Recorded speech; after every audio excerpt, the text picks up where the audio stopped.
الحمد لله نحمده ونستعينه ونستغفره ونؤمن به ونتوكل عليه ونعوذ بالله من شرور أنفسنا ومن سيئات أعمالنا من يهد الله فلا مضل له ومن يضلله فلا هادي له ونشهد أن لا إله إلا الله وحده لا شريك له ونشهد أن سيدنا وسندنا وحبيبنا ومولانا محمدا عبده ورسوله الذي أرسل إلى الناس كافة بشيرا ونذيرا وداعيا إلى الله بإذنه وسراجا منيرا أما بعد فقد قال الله تعالى في كلامه المجيد وفي فرقانه الحميد أعوذ بالله من الشيطان الرجيم بسم الله الرحمن الرحيم إن أول بيت وضع للناس للذي ببكة مباركا وهدى للعالمين فيه آيات بينات مقام إبراهيم ومن دخله كان آمنا ولله على الناس حج البيت من استطاع إليه سبيلا ومن كفر فإن الله غني عن العالمين وقال النبي صلى الله عليه وسلم من حج لله فلم يرفث ولم يفسق رجع كيوم ولدته أمه أو كما قال عليه الصلاة والسلام وقال رسول الله صلى الله عليه وسلم يا أيها الناس قد فرض الله عليكم الحج فحجوا أو كما قال عليه الصلاة والسلام صدق الله مولانا العظيم وصدق رسوله النبي الكريم ونحن على ذلك لمن الشاهدين والشاكرين والحمد لله رب العالمين شكرا درود شريف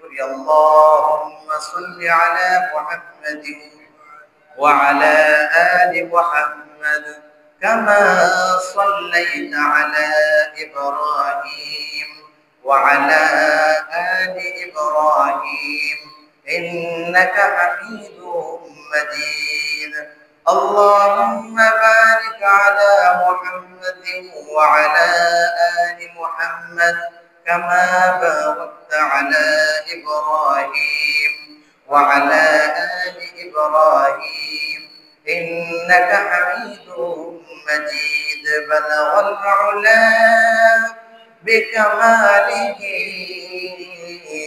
كشف الدجى بجماله حسنت جميع خصاله صلوا عليه وآله जगाजी लगाने की ए दुनिया नहीं है ये इबारत की जा है तमाशा नहीं है बलगुल उला بكماله كشف الدجى بجماله حسنت جميع خصاله صلوا عليه وآله سبحانك لا علم لنا إلا ما علمتنا إنك أنت العليم الحكيم سبحانك لا علم لنا إلا ما علمتنا إنك أنت العليم الحكيم سبحانك لا علم لنا إلا ما علمتنا إنك أنت العليم الحكيم الحمد لله সমস্ত প্রশংসা মহান আল্লাহ তাআলার দরবারে যে মহান আল্লাহ তাআলা আমাদেরকে মাহে শাওয়ালের পরে জিলকদ মাস আমাদের সম্মুখে চলে আসলো। জিলকদ মাস হলো হজের মাস। হজের মাস আল্লাহ পাক রব্বুল আলামিন তিনটি নির্ধারণ করে দিয়েছেন, শাওয়াল, জিলকদ, জিলহজ। শাওয়াল থেকেই শুরু হয়ে যায়। এই জন্য আল্লাহ পাক রব্বুল আলামিনের দরবারে আমরা জুমার পূর্বে এখানে বসে কিছুক্ষণ নামাজের পূর্ব মুহূর্তে নামাজের অপেক্ষা করার তৌফিক দান করেছেন। এই জন্য আমরা অন্তরস্থল থেকে শুকরিয়া আদায় করি, আলহামদুলিল্লাহ। সম্মানিত মুসল্লিয়ানে কেরাম, যে আয়াতে কারিমা তিলাওয়াত করেছি, যে হাদিস পাঠ করেছি, আল্লাহ পাক রব্বুল আলামিন যদি তৌফিক দান করেন এই আয়াত ও হাদিসের উপর আলোচনা করার চেষ্টা করব ইনশাআল্লাহ। আল্লাহ পাক রব্বুল আলামিন সূরা আলে ইমরানের মধ্যে উল্লেখ করেন যে ইন্না আউওয়ালা বাইতিন ফুদিআ লিন-নাস, এই পৃথিবীর মধ্যে সর্বপ্রথম ঘর আল্লাহ পাক রব্বুল আলামিন নির্মাণ করেছেন খানায়ে কাবা।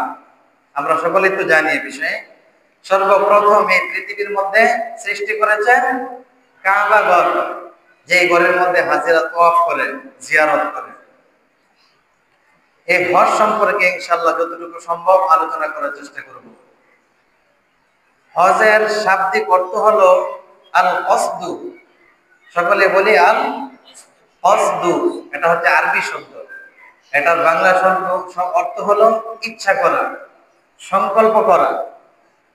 আপনি যদি হজের ইচ্ছা না করেন আপনি হজ করতে পারবেন? এই জন্যই যে কিতাব, যে লেখক এই হজের ভাষাগুলো, শাব্দিক অর্থগুলো লিখেছেন, এই জন্য সর্বপ্রথম এনেছেন যে আল কসদু, ইচ্ছা করা। আপনার টাকা পয়সা, অর্থ করি, টাকা পয়সার কোনো অভাব নেই, কিন্তু আপনার ইচ্ছা নেই, হজ করতে পারবেন? হজ করা যাবে না। টাকা পয়সা নেই, আপনার হজের খুব ইচ্ছা, যে কোনো ভাবে আপনার আশা আল্লাহ তাআলা পূরণ করে দিবেনই, যদি 100% তামান্না থাকে। এরকম নজিরবিহীন ঘটনা আছে। এই জন্য মুসান্নিফ, যিনি লেখক, হজ সম্পর্কে আলোচনা করেছেন, তিনি বলেন যে হজের শাব্দিক অর্থ হলো আল কসদু, ইচ্ছা করা। সকলে বলি আল কসদু, ইচ্ছা করা। আর পরিভাষায় বলা হয় নির্দিষ্ট সময়ে। হজ্জে মাবরুর, বাইতুল্লাহর হজ এই 3 মাসের মধ্যে কুরবানির 3 দিন পর পর্যন্ত, জিলহজ মাসের 12 তারিখ পর্যন্ত হজের কাজ সম্পাদন করা যায়। এরপরে আপনি উমরা করতে পারবেন, কিন্তু বড় হজ করতে পারবেন না। এই জন্য বলা হয় নির্দিষ্ট মাসে, নির্দিষ্ট সময়ে, নির্দিষ্ট কিছু কাজের মাধ্যমে সুন্নত তরিকায় আদায় করাকে হজ বলে। বুঝছি আমরা সকলে? নির্দিষ্ট মাসে, নির্দিষ্ট সময়ে, নির্দিষ্ট কিছু কাজের মাধ্যমে রাসূলের সুন্নত তরিকায় হজ আদায় করার মাধ্যমে পালন করাকে হজ বলে। এই জন্য আমরা দেখা যায় মন গড়া মতো পালন করলে চলবে না। কিভাবে পালন করতে হয়, এজন্য আমার মুআল্লিমের প্রয়োজন আছে। হজে যাওয়ার আগে মুআল্লিমের সাথে যোগাযোগ করে না মানুষ? যদি আপনি ইচ্ছা করে কোনো মুআল্লিম ছাড়া যদি হজে যান, তাহলে আপনি হজের কাজ ঠিকমতো সম্পাদন করতে পারবেন না। এই জন্য যে বিজ্ঞ মুআল্লিম আছে, বিশেষ করে যারা হুজুর, মাদ্রাসার শিক্ষক এবং হজের কাজের সাথে যারা এজেন্সির সাথে যোগাযোগ আছে, যুগ আছে, আপনার পরিচিত ভালো আলেম, তার সাথে যদি হজ করেন তাহলে আপনি সুন্নত তরিকায় সকল কাজগুলো করতে পারবেন। আর যদি যে কোনো মানুষের কাছে যান তাহলে অনেক ওয়াজিব ছুটে যাবে, অনেক ফরজ ছুটে যাবে। হজের ফরজ কয়টি? তিনটি। কয়টি? হজের ওয়াজিব 6টি। এই 3টি ফরজ আর 6টি ওয়াজিব যদি আদায় করতে পারেন তাহলে আপনার হজ আদায় হয়ে যাবে। আর যদি আপনি এগুলো না করে বিভিন্ন জায়গায় ঘোরাফেরা করতেছেন, অনেক বরকতময় জায়গায় যাইতেছেন, কিন্তু আপনি ওয়াজিব আর ফরজ আদায় করলেন না, হজ আপনার মাধ্যমে পালন হবে? কখনো পালন হবে না। এই জন্য গত সপ্তাহে আমি বলতেছিলাম যে যে কোনো জিনিস আমলের আগে আমার জানতে হবে, এই বিষয়ের এলেম হাসিল করতে হবে। আপনি নামাজের ফরজ, হজের ফরজ জেনে যদি আপনি আদায় করেন তাহলে অতি সহজেই পালন করতে পারেন। 5 ওয়াক্ত নামাজ ফরজ, রুকু করা ফরজ, সেজদা করা ফরজ। এখন আপনি যদি রুকুতে গিয়ে সুবহানা রাব্বিয়াল আযীম বলেন, কিন্তু আপনি রুকু করা ফরজ নাকি সুন্নাত না ওয়াজিব এটা বুঝতেছেন না, তাহলে সব হবে? আপনার কমপক্ষে এটা বুঝতে হবে যে রুকু করা ফরজ, সেজদা করা ফরজ। এর আগে বলছিলেন যে 17টি ফরজ, 5 ওয়াক্ত নামাজের 17 ফরজ, ঠিক আছে, কিন্তু নামাজের ভিতরে এবং বাহিরে 13 ফরজ। এই যেমন রুকু করা একটা ফরজ, সেজদা করা ফরজ, তাকবীরে তাহরিমা বলা ফরজ, দাঁড়ায় নামাজ পড়া ফরজ, কেরাত করা ফরজ। এই ফরজগুলো হলো ভিতরের। বাহিরে শরীর পাক, কাপড় পাক, নামাজের জায়গা পাক, 17 রাকাত কিবলামুখী হওয়া, ওয়াক্ত মতো নামাজ পড়া, এগুলো কি আমাদের জানতে হবে না? নাকি শুধু শুনবেন এখান থেকে? কেউ তো জিজ্ঞাসা করলেন না যে হুজুর আপনি যদি বললেন নামাজের বাহিরে এবং ভিতরে 13 ফরজ, আমি তো এগুলো আমার জানা নেই, হুজুর একটু অবগত করে দেন। কেউ বলেন নাই। এজন্য তলব থাকতে হবে। ইলমে দ্বীনের তলব যদি থাকে তাহলে ইলমে দ্বীন আপনি প্রত্যেকদিন একটা একটা মাসালা জানেন, সমস্যা আছে? কোনো সমস্যা নেই। এক একটা মাসালা জানবেন, আপনার আমলনামায় হাজার হাজার কোটি কোটি সওয়াব চলে আসবে। কিন্তু চেষ্টা করতে হবে জানার। আপনি যদি শুধু মসজিদে আসেন আর নামাজ পড়েন, অনেক সময় বয়সের বার্ধক্যের কারণে নামাজ পড়ে, অনেক সময় পরিবারের চাপের কারণে নামাজ পড়ে, অনেক সময় যে টাকা পয়সার কোনো অভাব নেই, সংসার থেকে এমন চাপ দিচ্ছে নামাজ পড়ার জন্য, এই জন্য ঘরে থাকতে পারেন না নামাজ। এই বাধ্যতামূলক নামাজ পড়লে তো আপনি চলবে না। নামাজ পড়তে হবে, নামাজ ফরজ হুকুম। হজ যেমন ভাবে ফরজ, শরীয়তের মেয়াদ 6টি, 5টি জিনিস, কালেমা, নামাজ, রোজা, হজ, যাকাত, এই 5টি জিনিসের মধ্যে থেকে কোনো একটি ছাড়া যাবে না। এই জন্য মুসলিম শরীফের মধ্যে আছে যে বুনিয়াল ইসলাম আলা খামস, শাহাদাতি আল্লা ইলাহা ইল্লাল্লাহ ওয়া আন্না মুহাম্মাদুর রাসূলুল্লাহ ওয়া ইকামিস সালাহ ওয়া ইতাইজ যাকাত ওয়াল হজ্জ ওয়া সাওমি রমাদান আও কামা ক্বালা আলাইহিস সালাতু ওয়াস সালাম। এই জন্য সর্বপ্রথম লা ইলাহা ইল্লাল্লাহ, আমরা কালিমা তো সকলে পড়েছি, এই জন্য কালিমা সকলে পড়েছি, নামাজ সকলে পড়তে হবে। নামাজ যেমন ভাবে ফরজ, ঈমান আনা ফরজ, রোজা রাখা ফরজ, যাকাত দেওয়া ফরজ, হজ করা ফরজ নাকি হজ করা ওয়াজিব? সুন্নত না। জীবনে একবার হজ আদায় করা প্রত্যেক মুসলমানের উপর ফরজ, যদি সামর্থ্য থাকে। আপনার টাকা নাই, আল্লাহ পাক আপনার উপর জুলুম করবেন না। যখন টাকা হয়ে যাবে, রাসূল কারীম সাল্লাল্লাহু আলাইহি ওয়াসাল্লাম বলেন যে যখন তোমাদের হজ ফরজ হয়ে যায় তোমরা তাড়াহুড়া করে হজ আদায় করে ফেলো। কারণ হজ করে যদি আমি হজ আদায় করে যদি না করতে পারি, আমার মৃত্যু চলে আসে, যে কোনো ভাবে আমার মাধ্যমে বদলি হজ যাকে বলা হয়, মাধ্যমে হজ করাটা, এই হজ করাইতে হবে, নতুবা আমি বড় গুনাহগার হয়ে যাব। এই জন্য হজ যখন আমাদের উপর ফরজ হয় সকলে আদায় করবো তো ইনশাআল্লাহ। আল্লাহ পাক রব্বুল আলামিন সকলকে হজ করার তৌফিক দান করেন। এই জন্য আল্লাহ পাক রব্বুল আলামিন যখন খানায়ে কাবা নির্মাণ করেছেন, খানায়ে কাবা কয়েকবার সংস্কার হয়েছে। সর্বপ্রথম নির্মাণ করেছেন বাবা আদম আলাইহিস সালাতু ওয়াস সালাম দুনিয়াতে এসে। আদম আলাইহিস সালাতু ওয়াস সালাম তো আখিরাতে ছিলেন, যে কোনো মাধ্যমে আমাদেরকে দুনিয়ার মুখ দেখানোর জন্য দুনিয়াতে আসছে। কি বলেন? দুনিয়ার মুখ দেখানোর জন্য আসছে না আমাদের বাবা আদম আলাইহিস সালাতু ওয়াস সালাম? তো আমাদের আদি পিতা, সকলে জানি না? আদম আলাইহিস সালাতু ওয়াস সালাম আমাদের আদি পিতা। উনি আসছেন এই সন্দ্বীপ, ভারত সন্দ্বীপের মধ্যে আল্লাহ তাআলা নিক্ষেপ করেছেন। আর মা হাওয়া আলাইহিস সালাতু ওয়াস সালামকে জান্নাত থেকে নিক্ষেপ করেছেন কোথায়? জিদ্দা। ওনাদের উভয়ের সাক্ষাৎ হয়েছে আরাফার ময়দানে। আরাফার ময়দানের নাম শুনছেন? যারা হাজী সাহেব আছেন তারা চেনেন। এই জন্য আরাফার ময়দান মানে পরিচিতির লাভ। ওখানে গেলে মানুষ হারিয়ে যায়। আমি যা শুনেছি, ওখানে গেলে মানুষ হারিয়ে যায়, একজন আরেকজনের সাথে সাক্ষাৎ হইতে পারে না এত সহজে। এই জন্য মা হাওয়া আলাইহিস সালাতু ওয়াস সালাম এবং বাবা আদম আলাইহিস সালাতু ওয়াস সালামের সাক্ষাৎ হয়েছে কোন জায়গায়? দুইজনের সাক্ষাৎ একত্রে হয়েছে আরাফার ময়দানে। এই জন্য বাবা আদম আলাইহিস সালাতু ওয়াস সালাম এই খানায়ে কাবা নির্মাণ করেছেন। তারপরে নির্মাণ করেছেন ওনার ছেলে হযরত শীশ আলাইহিস সালাতু ওয়াস সালাম। শীশ আলাইহিস সালাতু ওয়াস সালাম নির্মাণ করার পরে যে কোনো ভাবে খানায়ে কাবা আবার শেষ হয়ে যায়। তারপর আবার নির্মাণ করেছেন হযরত ইদ্রিস আলাইহিস সালাতু ওয়াস সালাম। তারপরে খানায়ে কাবা যে কোনো ভাবে শেষ হয়ে যায়। তারপর নির্মাণ করেছেন হযরত ইব্রাহিম আলাইহিস সালাতু ওয়াস সালাম। এইভাবে নির্মাণ করতে করতে শেষ পর্যায়ে কার হাতে আসছে?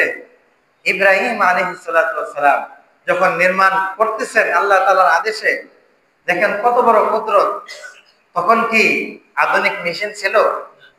পাথরের মাধ্যমে ইব্রাহিম আলাইহিস সালাতু ওয়াস সালাম নির্মাণ করতেছেন। একটি পাথরের উপর আরেকটি পাথর বসাইতেছেন, তারপর উপরের পাথর আর বসাইতে পারতেছেন না। তখন আল্লাহ পাক রব্বুল আলামিনের সাহায্য চেয়েছেন, হে আল্লাহ, আমি তো আপনার ঘর নির্মাণ করতে আদেশ করতেছেন, আদেশ করেছেন, কিন্তু আমি তো আর পারতেছি না। তখন আল্লাহ পাক রব্বুল আলামিন জান্নাত থেকে একটি পাথর পাঠাইলেন। এই পাথরের উপর পা দিয়ে যখন ইব্রাহিম আলাইহিস সালাম করলেন, তখন এই পাথর ওনার যে পাথরের নির্মাণ ইটের মতো যেভাবে পাথর রাখতেছেন, নিচের পাথর উপরে উঠতেছে। সুবহানাল্লাহ। এই জন্য আপনার চেষ্টা যদি করে যান, সাহায্য কার পক্ষ থেকে আসবে? আল্লাহর পক্ষ থেকে। যখন নির্মাণ কাজ শেষ হয়ে গেল, তখনই আল্লাহ পাক রব্বুল আলামিন ইব্রাহিম আলাইহিস সালাতু ওয়াস সালামকে আদেশ করলেন, ওয়াজ্জিন ফিন-নাস বিল-হাজ্জ ইয়াতুকা রিজালান ওয়া আলা কুল্লি যামিরিন ইয়াতিনা মিন কুল্লি ফাজ্জিন আমিক। হে আমার পয়গম্বর ইব্রাহিম আলাইহিস সালাতু ওয়াস সালাম, আপনি খানায়ে কাবা নির্মাণ করেছেন, আপনি মানুষের মধ্যে আযান দিয়ে দেন, ঘোষণা করে দেন, তারা যেন সকলেই আমার হজ, আমার ঘর বাইতুল্লাহ জিয়ারত করার জন্য চলে আসে। তখন এই পৃথিবী সৃষ্টি হয়েছে, কিন্তু সকল মানুষ একত্রিত হয় নাই। হযরত ইব্রাহিম আলাইহিস সালাতু ওয়াস সালাম জনমানবহীন একটি এলাকার মধ্যে খানায়ে কাবা নির্মাণ করলেন। তখন আল্লাহ পাক রব্বুল আলামিনের কাছে বলতেছেন, ইয়া আল্লাহ, আপনি তো এই খানায়ে কাবা নির্মাণ করার কথা বলেছেন, আমি নির্মাণ করলাম। এখন ঘোষণা করার কথা বলতেছেন, আমি ঘোষণা করব, আমার কথা কেই বা শুনবে? আল্লাহ পাক রব্বুল আলামিন বললেন, হে ইব্রাহিম, তোমার কাজ হলো ঘোষণা করা, আর বাকি কাজ হলো আমার বান্দা বান্দীদের কানে পৌঁছানো। এটা হলো আমার কাজ। সুবহানাল্লাহ বলেন। এই জন্য ইব্রাহিম আলাইহিস সালাতু ওয়াস সালাম যখন ঘোষণা করে দিলেন, আল্লাহ পাক রব্বুল আলামিন এই দুনিয়াতে যত মানুষ ছিল সকলের কানে এই ঘোষণা পৌঁছে দিয়েছেন। আলমে আরওয়াহে, রূহে জগতে যত মানুষ ছিল সকল মানুষের কানে আল্লাহ তাআলা এই ইব্রাহিম আলাইহিস সালাতু ওয়াস সালামের ঘোষণা পৌঁছে দিয়েছেন। এই দুনিয়াতে যত মানুষ আসবে, যারা ইব্রাহিম আলাইহিস সালাতু ওয়াস সালামের ঘোষণা শুনতে পেয়েছে, তারাই কোনো না কোনো দিন হজ করতে পারবে। আল্লাহ তাআলা তাদের ভাগ্যের মধ্যে হজ লিপিবদ্ধ করে রেখেছেন। সুবহানাল্লাহ। এই জন্য আমরা হজ একবার করি, দুইবার করি, অনেক সময় তিনবারও করে, অনেক সময় 100 বার, 40 বার, 50 বার হজ করে। জীবনের শুরু থেকে শেষ পর্যন্ত শুধু হজই করে যায়, এমন মানুষ আছে না? ওলামায়ে কেরাম যারা আছে, বড় বড় ওলামায়ে কেরাম, তাদের খবর নিয়ে দেখেন, ওনারা প্রত্যেক বছরে হজ করতেছে। এই জন্য ওনাদের কারণে এই শব্দটা যতবার পৌঁছেছে ততবারই হজ করে। এই জন্য হজ আমরা সকলে করবো তো ইনশাআল্লাহ। আল্লাহ পাক রব্বুল আলামিন সকলকে হজ করার তৌফিক দান করুন। হজ করলে লাভ কি? সকল জিনিসের তো লাভ জানার দরকার। কি বলেন? আমরা যে হজ করব, এখান থেকে বলা হয়েছে যে হজ করেন, হজ করেন, হজ করা ফরজ। হজ করলে আল্লাহ পাক রব্বুল আলামিন জানিয়ে দিয়েছেন রাসূল করিম সাল্লাল্লাহু আলাইহি ওয়াসাল্লামকে, মান হাজ্জা লিল্লাহ ফালাম ইয়ারফুস ওয়া লাম ইয়াফসুক রাজা'a কায়াউমিন ওয়ালাদাতহু আও কামা ক্বালা আলাইহিস সালাতু ওয়াস সালাম। যে ব্যক্তি হজ করলো এবং অশ্লীল পাপাচার কাজ বাদ দিয়ে অন্যায় কাজ বাদ দিয়ে হজ করলো, সেই ব্যক্তি এমন পুতু পবিত্র হয়ে যায় যেমন এভাবে একটি নবজাতক শিশু দুনিয়াতে আসলে তার কোনো পাপ থাকে? তার নাম কি হয়? মাসুম। বলি না যে মাসুম ছেলে, মাসুম শিশু, মাসুম মানে নিষ্পাপ, তেমনই ভাবে নিষ্পাপ হয়ে যায়। সুবহানাল্লাহ।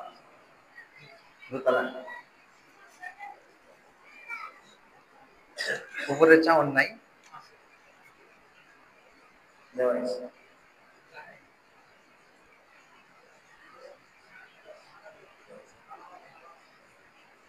এই জন্য হজ করলে মানুষ কেমন হয়? শিশু বাচ্চার মতো নিষ্পাপ হয়ে যায়। এটা কার কথা? আমার কথা। রাসূল কারীম সাল্লাল্লাহু আলাইহি ওয়াসাল্লাম বলেন, আরেক হাদিস আছে, আল হাজ্জুল মাবরুর লাইসা লাহু জাযাউন ইল্লা আল জান্নাহ আও কামা ক্বালা আলাইহিস সালাতু ওয়াস সালাম।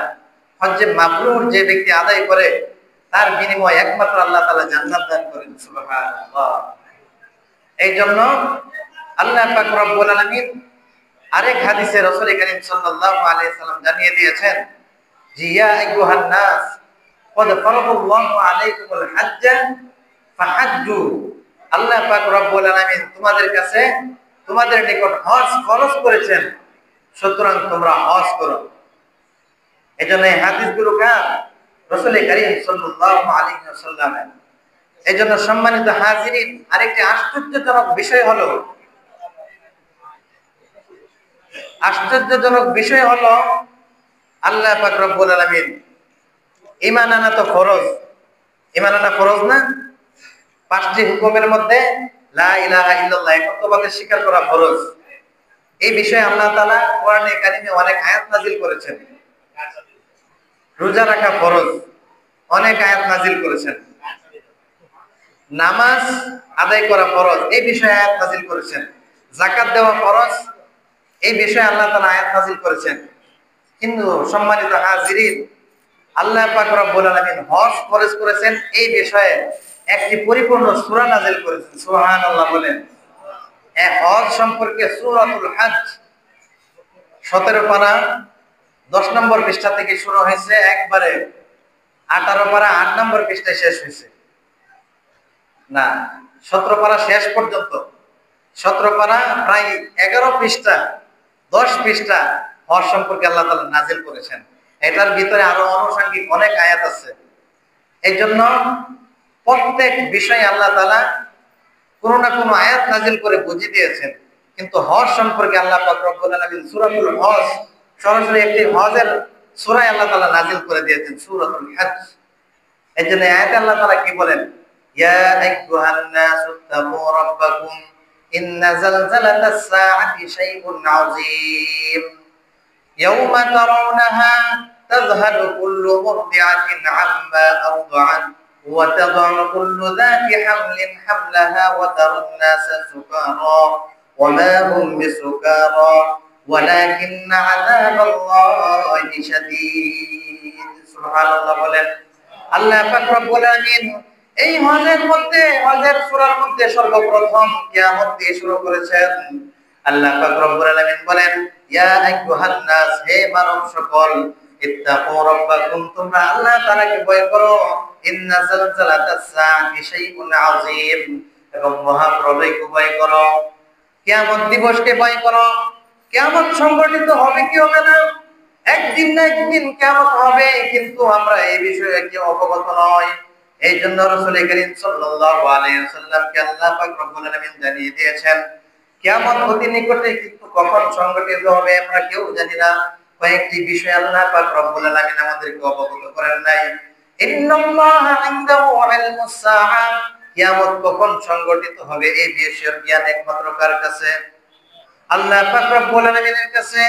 কিয়ামত কখন সংঘটিত হবে এই বিষয়ে একমাত্র আল্লাহ তাআলাই জানেন, কিন্তু আমাদের ঈমান আনতে হবে কিয়ামত কোন না কোন সময় সংঘটিত হবে। ইন্নাল্লাহা ইনদাহু ইলমুস সাআ ওয়া ইউনাজ্জিলুল গায়থ ওয়া ইয়ালামু মা ফিল আরহাম। কখন বৃষ্টি হয়, আকাশ মেঘাচ্ছন্ন হয়, বৃষ্টি কখন আকাশ থেকে বর্ষিত হয় আমরা জানি। আল্লাহ পাক রব্বুল আলামিন কখন আকাশ মেঘাচ্ছন্ন করে তখন আমরা বুঝতে পারি, মনে হয় বৃষ্টি হওয়ার সম্ভাবনা আছে। কিন্তু আল্লাহ পাক রব্বুল আলামিনের কাছে আমরা দোয়া করি, অনেক সময় দোয়া কবুল হয় না।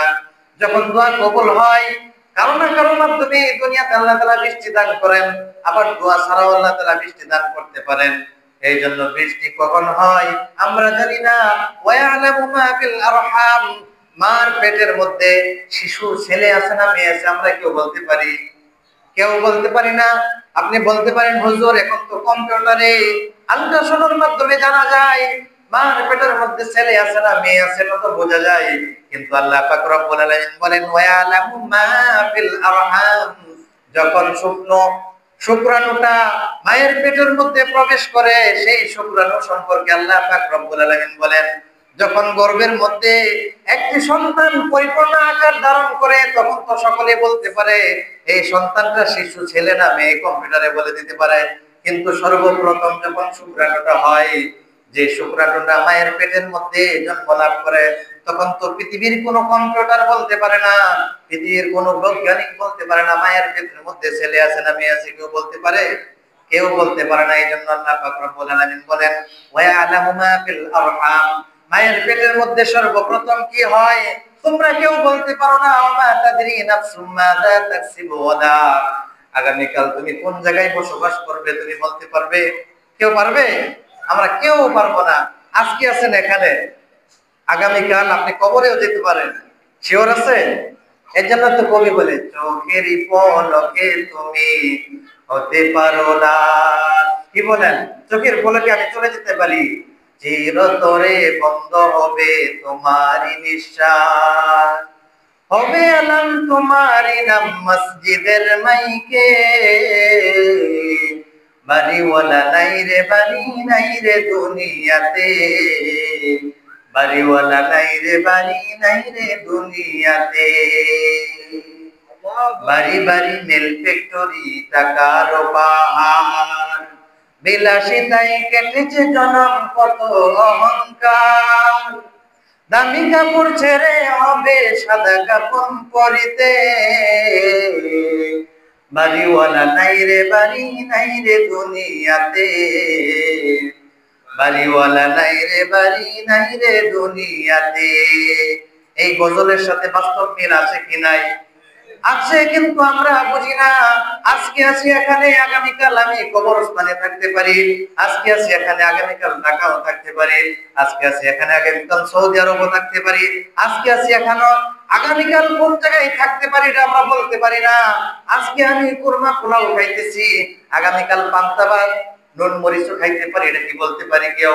এই জন্য আল্লাহ পাক রব্বুল আলামিন বলেন ওয়ামা তাদরি নাফসুম মাযা তাকসিবু গাদা, আগামীকাল তুমি কি উপার্জন করবে, আগামীকাল তুমি কি করবে এটা তুমি বলতে পারো না। এই জন্য কয়েকটি বিষয় আল্লাহ পাক রব্বুল আলামিন অবগত করেন নাই। ওয়ামা তাদরি নাফসুম বিআইয়ি আরদিন তামুত, কোন জমিনে আপনি মৃত্যুবরণ করেন কেউ বলতে পারে না। হাজী সাহেবরা হজের মধ্যে যায়, ওখানে হজ করা অবস্থায় অনেকজনে মৃত্যুবরণ করে, ইহরাম বাঁধা অবস্থায় মৃত্যুবরণ করে, তওয়াফে জিয়ারতের সময় মৃত্যুবরণ করে, অনেক সময় বিমানের মধ্যে মৃত্যুবরণ করে, এমন আছে কি নাই? গাড়ির মধ্যে মৃত্যুবরণ করে, স্টিমারের মধ্যে মৃত্যুবরণ করতেছে, বিল্ডিং দোষে মৃত্যুবরণ করতেছে। এই জন্য আল্লাহ পাক রব্বুল আলামিনের কাছে সহি সালামতের মৃত্যু যাবেন এবং হজের মৃত্যু যাবেন, শহীদ মৃত্যু যাবেন। আবার আল্লাহ পাক রব্বুল আলামিনের কাছে বলবেন হে আল্লাহ তুমি আমাদেরকে কখনো ডুবাইয়ে পানিতে ডুবিয়ে মৃত্যু দিও না, বিল্ডিং ধসিয়ে মৃত্যু দিও না, আগুনে পোড়ানোর মাধ্যমে মৃত্যু দিও না। এরকম ফরিয়াদ যদি আল্লাহ পাক রব্বুল আলামিনের কাছে করেন আর যদি পরিপূর্ণ মুমিন হন, আল্লাহ পাক রব্বুল আলামিন আপনার দোয়া আল্লাহ তাআলার কাছে কবুল করে ফেলবেন। সুবহানাল্লাহ। এই জন্য আমরা এই বিষয়গুলো কেউ অবগত নই। কখন কিয়ামত হবে, আগামীকাল কি অর্জন করব, কখন বৃষ্টি হবে, কখন আমি কি উপার্জন করব, মার পেটের মধ্যে কি আছে, এই বিষয়গুলো আল্লাহ তাআলা সরাসরি কোরআনে কারীমের মধ্যে বলে দিয়েছেন। মুফাসসিরিনে কেরাম বলেন আচ্ছা আমরা যদি মৃত্যু সম্পর্কে সকলে অবগত থাকতাম, এটা তো এপ্রিল মাস চলতেছে, মে মাস চলতেছে, আজকে মে মাসের 2 তারিখ 2025 সাল। এখন যদি কাউকে আল্লাহ পাক রব্বুল আলামিন মৃত্যু নির্ধারণ করে দিত যে আব্দুল করিম, আব্দুল কাদের, আব্দুল খালেক তার মৃত্যু হবে অমুক তারিখে 2025 সালের মে মাসের 5 নম্বর মাসের 6 তারিখে, তাহলে যখন 5 নম্বর মাস চলে আসে, 1 তারিখ থেকে তার খানা পিনা সকল কিছু বন্ধ হবে কি হবে না? সকল কিছু বন্ধ হয়ে যাবে। সেই ব্যক্তি, মুফাসসিরিনে কেরাম বলেন, সেই ব্যক্তি অনেক দুর্ঘটনা ঘটাইতে যাবে। যদি ফাঁসি লেগে মরতে চায়, সে মৃত্যুবরণ করবে 5 তারিখের আগে? যদি গলার মধ্যে ছুরি দেয়, মৃত্যুবরণ করবে? কারেন্টে শর্ট লেগে যদি মরতে চায় 5 তারিখের আগে, মৃত্যুবরণ করবে? আচ্ছা, রাস্তা দিয়ে ট্রাক যাইতেছে মনে করেন, সে ব্যক্তি যদি শুয়ে যায়, উনি বলতেছে যে এখন আমি মৃত্যুবরণ করব না, ট্রাক তুমি যেতে পারো আমার উপরে, মৃত্যুবরণ করবে? কিন্তু ট্রাক কি তার উপর দিয়ে যাবে? তখন দুনিয়ার সকল কিছু উলটপালট হয়ে যাবে। এই জন্য আল্লাহ পাক রব্বুল আলামিন, মুফাসসিরিনে কেরাম বলেন যে এই জন্য আল্লাহ পাক রব্বুল আলামিন মৃত্যুকে জানাই নাই কখন মৃত্যু হবে, কখন কিয়ামত হবে। এই জন্য আরেক আয়াতের মধ্যে আল্লাহ পাক রব্বুল আলামিন বলেন যে আমি কিয়ামতকে গোপন রেখেছি, যাতে করে তোমরা কে ভালো আমল করো, কে বদ আমল করো, সেগুলো কিয়ামতের ময়দানে প্রকাশ করার জন্য। সুবহানাল্লাহ বলেন। এই জন্য আল্লাহ পাক রব্বুল আলামিন বলেন ইন্না জিলজালাতাস সাআতি শাইউন আযীম, কিয়ামতের সেই মহাপ্রলয়কে ভয় করো হে মানব সকল। আল্লাহ পাক রব্বুল আলামিন এখানে কোনো উদ্দেশ্য করে বলেন নাই, কোনো মুসলমানকে বলেন নাই। হিন্দু, কাফের, বেঈমান, মুরতাদ, নাস্তিক যা কিছু বসবাস করে দুনিয়াতে, সকলকে আল্লাহ পাক রব্বুল আলামিন, সকলেই আল্লাহ তাআলার বান্দা বান্দি। কিন্তু আমরা দুনিয়াতে এসে ভাগ হয়েছি, কিন্তু মনোনীত ধর্ম একমাত্র কি? ইসলাম। এখন ভারতের মধ্যে কোটি কোটি মুসলমান, সেখানে মুসলমানদের উপর মোদির বাহিনীরা কিভাবে অত্যাচার করতেছে আপনারা সকলেই দেখতেছেন। ওনারা নাকি মানে মুসলিম মুক্ত ভারত করতে চায়, মুসলিম মুক্ত করতে চায়। ওনাদের ধর্ম নাকি শ্রেষ্ঠ ধর্ম। আল্লাহ পাক রব্বুল আলামিন বলেন ইন্নাদ-দীন ইনদাল্লাহিল ইসলাম, একমাত্র মনোনীত ধর্ম কি? ইসলাম ধর্ম আল্লাহ তাআলার কাছে মনোনীত ধর্ম। আর বাকি যত তন্ত্র মন্ত্র আছে সকল কিছু বানোয়াট, এই সকল কিছু বানোয়াট ধর্ম। কিন্তু সকলে মনে করে আমাদের ধর্ম শ্রেষ্ঠ, কিন্তু তারা জ্ঞান দিয়ে উপলব্ধি করে না, অনুশোচনা করে না যে আমরা নিজের হাতে একটি মূর্তি বানাইতেছি। এই মূর্তি বানানোর পরে আবার আমরা এই মূর্তির জন্য তওয়াফ করতেছি, মূর্তির সামনে গিয়ে আমরা সিজদা করতেছি। আবার মূর্তি সিজদা শেষ হওয়ার পরে এটাকে পানির মধ্যে নিক্ষেপ করে কি করে না? এই জন্য ইব্রাহিম আলাইহিস সালাতু ওয়াস সালাম, ওনার অনেক ঘটনা আছে। ইব্রাহিম আলাইহিস সালাতু ওয়াস সালামের বাবার নাম ছিল আযর। দেখেন আল্লাহ তাআলার কত বড় পুত্র। ইব্রাহিম আলাইহিস সালাতু ওয়াস সালাম নবী ছিলেন, কিন্তু ওনার বাবা মূর্তি বানাইতেন। নবীর বাবা হয়েও জাহান্নামে যাবে, কারণ কি? তার ভিতরে ঈমান নেই। যখন ইব্রাহিম আলাইহিস সালাতু ওয়াস সালাম দাওয়াত দিলেন, তখন বলতেছে ক্বালা আরাগিবুন আনতা আন আলিয়াতি ইয়া ইব্রাহিম, হে ইব্রাহিম, আমি যে মূর্তিগুলি তোমার সামনে বানালাম, এই মূর্তি সম্পর্কে কি তুমি উদাসীন হয়ে গেলে? এই মূর্তি সম্পর্কে তুমি বেপরোয়া?